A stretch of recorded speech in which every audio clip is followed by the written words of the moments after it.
does that even mean, Bowers Game Corner? Ahoy there, YouTube! I'm back again today for another game review. Today I'm very excited to be doing another special Kickstarter review for Warband Against the Darkness from Dice Comic Publishing.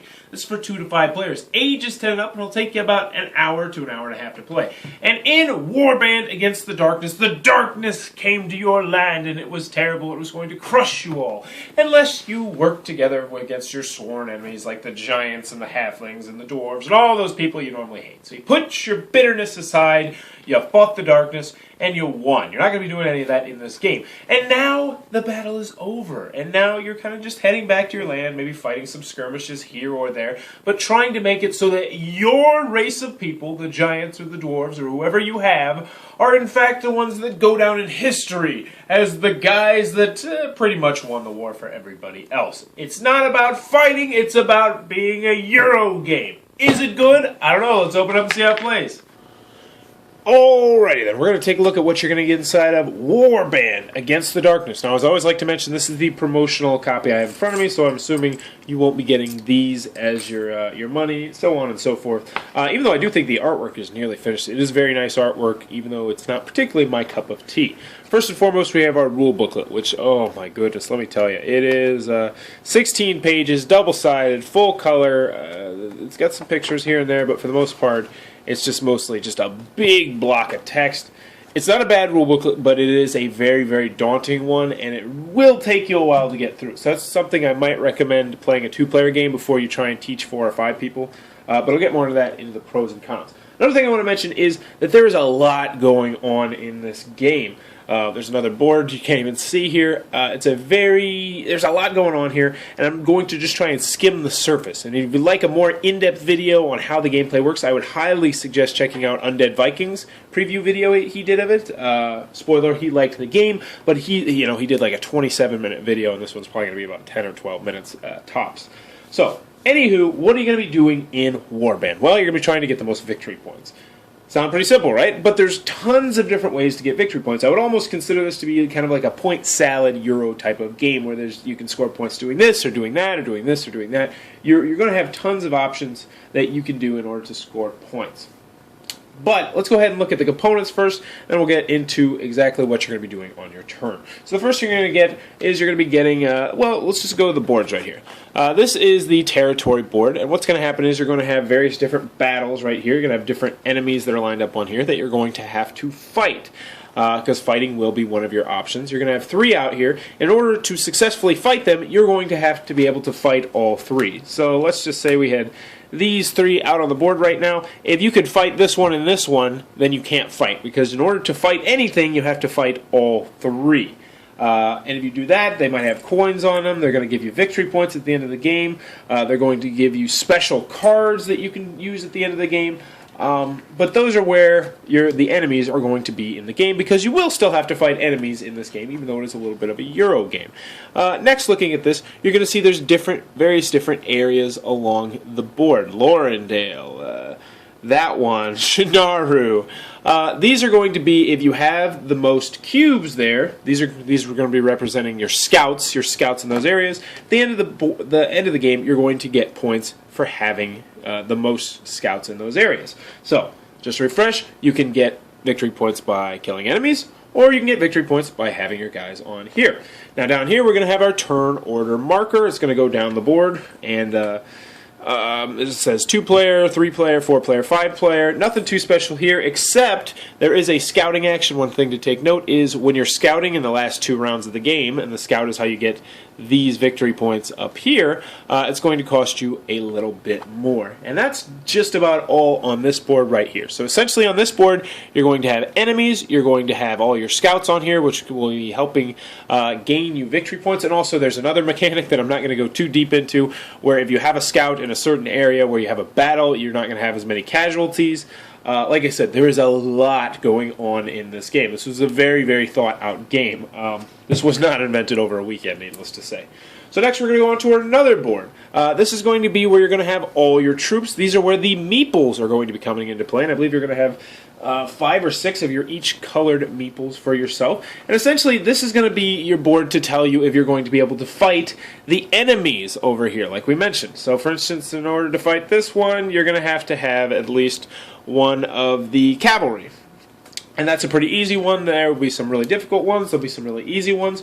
And there'll be certain races that can manipulate these. Like I said, tons going on in this game. But anywho, you can score points here by getting your guys up the track. So you'll be able to start off on this bottom level, and then you'll eventually be able to move them up on the track if you're willing to pay a coin, and then move them up on the track, and then get them over here to being war heroes. And if you can get war heroes, you can get your cubes to being war heroes, well then guess what? You're going to score more victory points. So you can score victory points by having war heroes, by scouting different locations, by fighting enemies. So that's the first 3 ways you've got of doing that. But what's going to happen is sometimes you're going to have casualties, and they're going to have to go to the Medica over here. So essentially, if you have people in the Medica at the end of the game, it's going to cost you -2 victory points. So you really don't want to have any people in there, because that can really hurt you throughout the game. But it's not so easy as I'm making it sound to get up this chart, because what's going to happen is other people are going to fight, and then they are going to sacrifice various different cubes on the board. And needless to say, they're more likely to sacrifice your guys as opposed to their guys. So getting up here is not the easiest thing, unless you really pay a lot of attention to your training ability, but we'll get more to that in a minute. Other than that, you can go from, if you wanted to, you can go from heavy archery to heavy infantry. You can go across the board, but that will cost you an action. Another thing about this board is if you have the most meeples on one particular spot, so let's say blue has 2 here and yellow has 1 there, then the blue guy is going to have his meeple there. What does that mean? Well, that means when you do get into a fight, you're going to have to pay people. You're going to have to pay the captains. And so you're going to have various different spots here, which you can have your captains on there, and your captains are going to earn you coins. So let's say you fight and you use 3 captains, then you're going to have to pay out to 3 captains of 3 different kinds of unitry used: archery, cavalry, or infantry.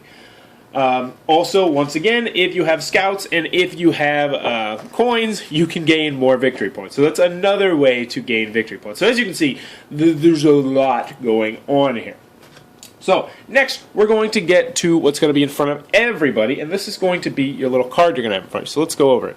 When you start the game, everything from here to here is going to be completely covered up, and you're only going to be able to access things in the novice level. Now, let's just go over the turn order real quick, what you're going to do on your turn.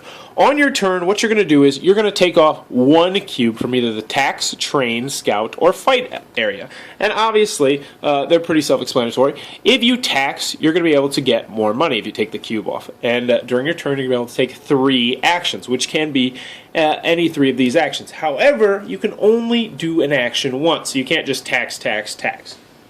But if you focus on taking off the tax, it's going to give you more money, which is going to help you be able to have a lot of flexibility in the game. If you train, that's how you're going to be able to move up this board a lot easier. If you scout, you're going to be able to put more scouts on the board, and as you can see, it gets pretty expensive down here. I ended up winning a game by focusing on tax and scout, and I barely fought anything, but there's tons of different strategies in the game. But that's going to be able to put your scouts on this board, which will gain you points at the end of the game and also prevent you from going to the Medica quite as often. And then there's the fight one, which is going to allow you to not have to pay the meeples that were on this board. Like I said, folks, lots going on in this game. But every turn, what you're going to do is you're going to take off 1 of these cubes down here. So as long as it's, as long you can't, if you have all your tax filled in, you can't just say I'm going to take off this tax and start getting 8. You obviously have to go from left to right. But you're going to take off 1 of those, and then you're going to take your 3 actions, and then the next person's turn is going to go. As I mentioned at the end, it's a very simple game, but there's just tons going on. So you got all this stuff going on, but at the same time, you're going to have your own unique race. And that's going to give you your own special ability. So for instance, you could have the halfling. So this one taxing, you get 1 additional gold. So instead of when taxing, so you're at level 2 tax, instead of getting 3, you'd gain 4. You got the Dragon Folk. When Dragon Folk receive a redress card, they draw 2 cards and keep 1, discarding the other. I haven't even gotten to redress cards, but needless to say, they're awesome cards. But there's 10 special abilities in there, so there's tons of different options there, and they all play pretty differently. It's really going to change how your strategy goes in the game. I think the only thing we haven't talked about are, alright, so we got our cubes right, or our money right here. These are going to be used as money. Obviously, this is the promotional one, but I believe the increments of money go in 1, 3, and 5. So 1, 3, and 5. It's pretty self-explanatory. I don't know what they're going to use in the final version for money, but right now you're going to get these. Next, we're going to have 2 more kinds of cards. Holy moly. So first one we're going to have is intel cards. You get these if you fight battles. Now these things are going to help you in scouting.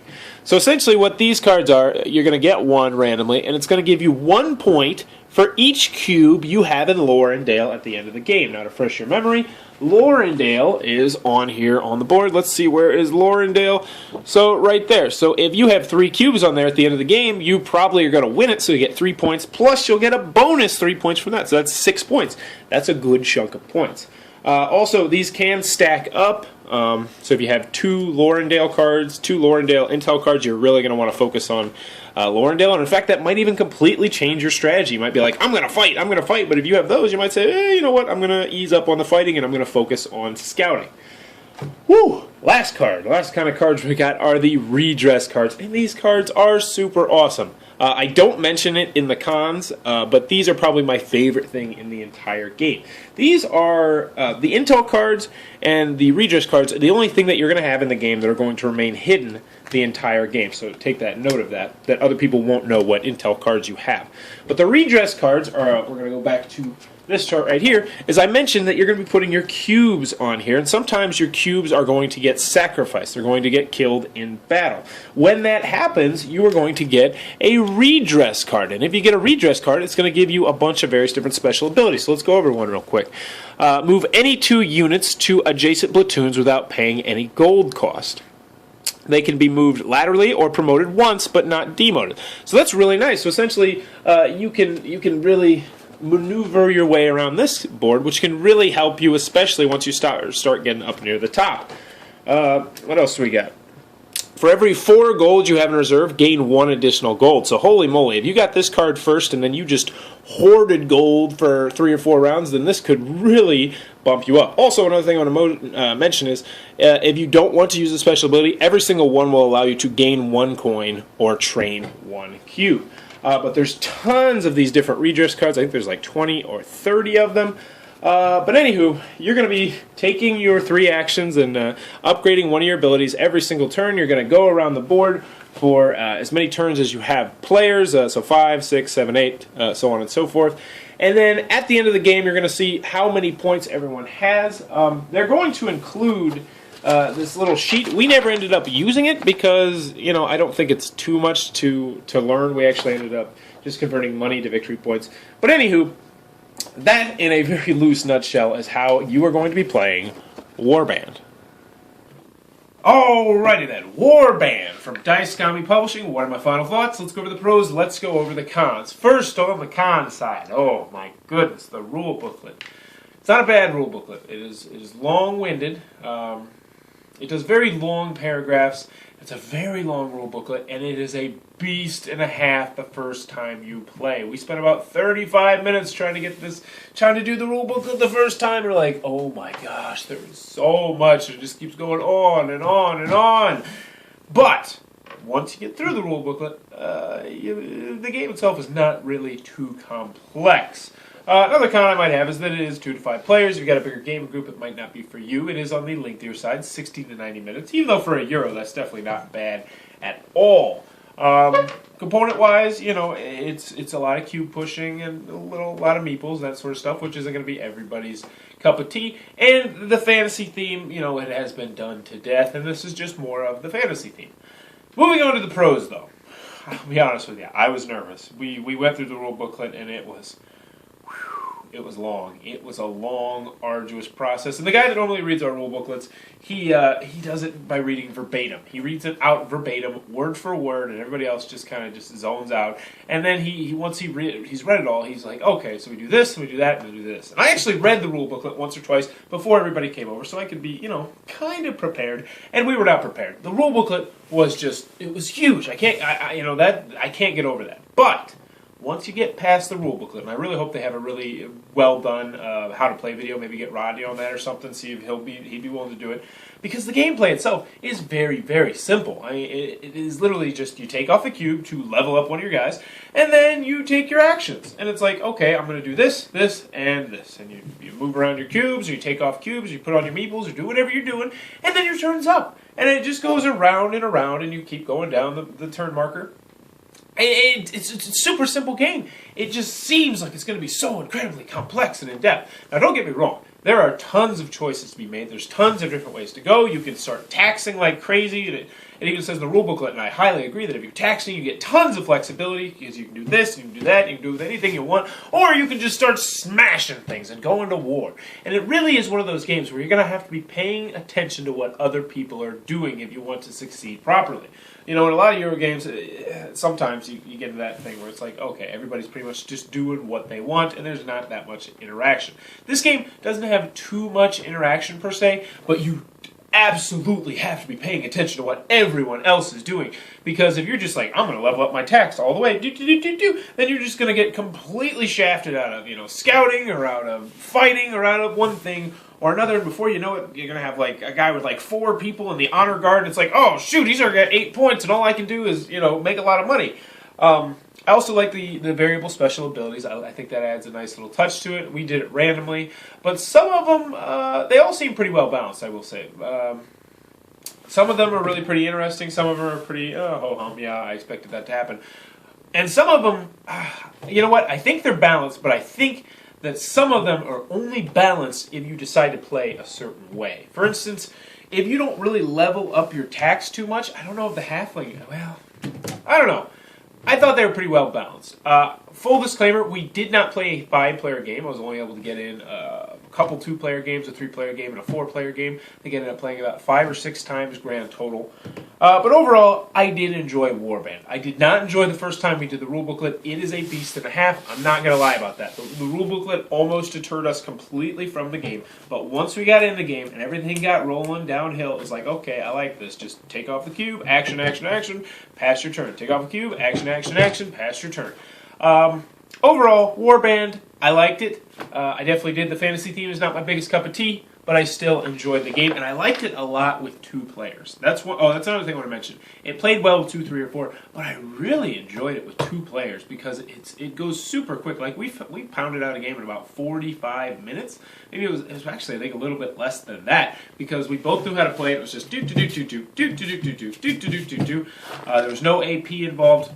Overall, though, Warband, if it sounds interesting to you, be sure to check out the Kickstarter link below and tell them Bowers Game Corner sent you. Also, Euros are something I have gotten into. I just dipped my toes in here and there. But what are the Euro games I really need to check out? I know I've played Caverna, I've played Puerto Rico, I've played some like that, but what are some other, lesser known ones that I really need to check out? Post them in the comments down below, because I want to start getting into some more Euros. If you enjoyed this review, please be sure to subscribe to my channel. As always, thanks for your time, YouTube. That was the review for Warband Against the Darkness. For more reviews and previews, check back at Bowers Game Corner.